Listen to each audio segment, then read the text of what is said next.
been around for about 30 some years. And a year ago, the previous owner wanted to retire, so she offered the store to the employees. And the easiest way for us to do that was to become a worker co-op. The worker co-op model is a very good way to have a succession plan. The workers know what they're doing already. They've been doing it for a while, and often a family member isn't particularly interested in the business.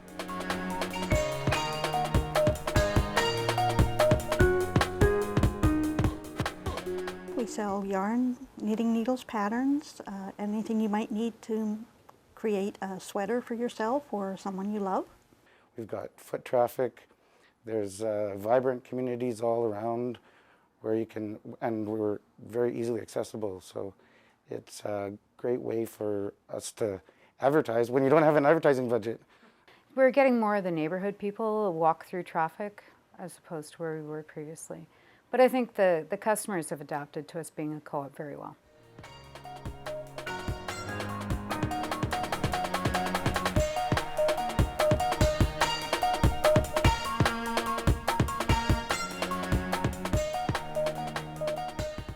I like being in a worker co-op because we have a voice in decision making, and we can speak to decisions that affect us directly. We can at any moment have a meeting and change procedures and policies, which I don't think happens very often in a sole proprietorship or in a corporate setting. I've learned a ton of things that I never expected I would need to learn in my life, but it also came at a good time in my life.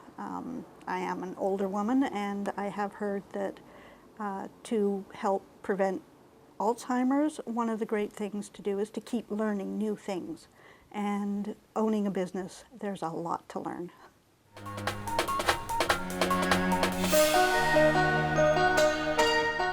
In Winnipeg, we've lost a lot of craft stores and particularly yarn stores over the last 5 years.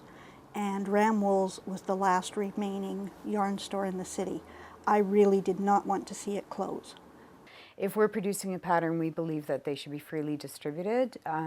We do it under the Creative Commons license, which means that as creators of the pattern, we choose that it gets to be shared, and not so much who it gets to be shared with, but the fact that we can share it. There's a co-op of 800 Indigenous women in rural Uruguay, and they hand spin and hand weave the dye, and it's just awesome wool too. But I think it's really important to have solidarity with other people that are working for themselves and for each other.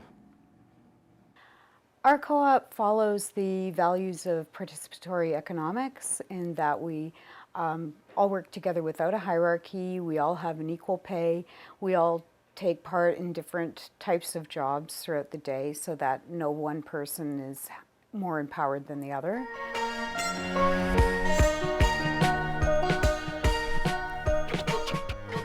Here we have an incredibly democratic mechanism for sorting out troubles. If there is a situation where somebody wants to veto something, they usually feel really, really strongly about it. Therefore, it doesn't come up very often, but it just means that they can't put the kibosh on a decision, but it goes back to the table for more discussion until we finally get a full consensus.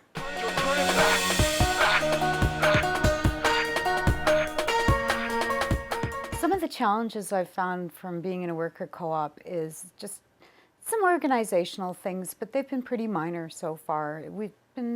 It's been pretty smooth sailing, maybe because we're a smaller group. Each one of us has our own challenges and unique opportunities, and it's been an incredible whirlwind to this just in 1 year. I've never done anything like this before, and I find I make mistakes. But conversely, it's good because, again, I'm learning new things, and that teamwork does come up because we help each other.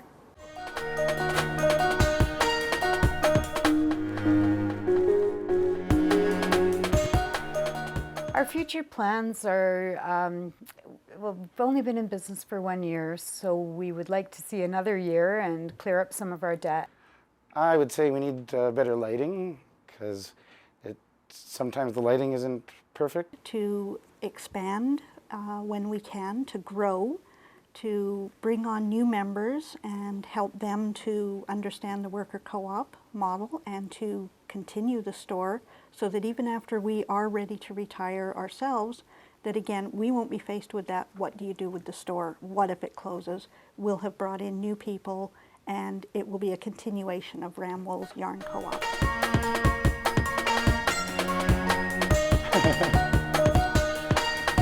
I think the worker co-op model could improve the economy in many ways. I think that if there were more government input into worker co-ops instead of bailing out banks and large industries, that we wouldn't have had a lot of the problems that we've seen in the past couple of years. People are intelligent and we can manage our own affairs. We're doing bookkeeping, we're doing accounting, we're doing our computers, we're doing customer service, everything, paying all the bills, everything that managers used to do, we're doing it without the need for that hierarchy. And it's beautiful, it's so empowering.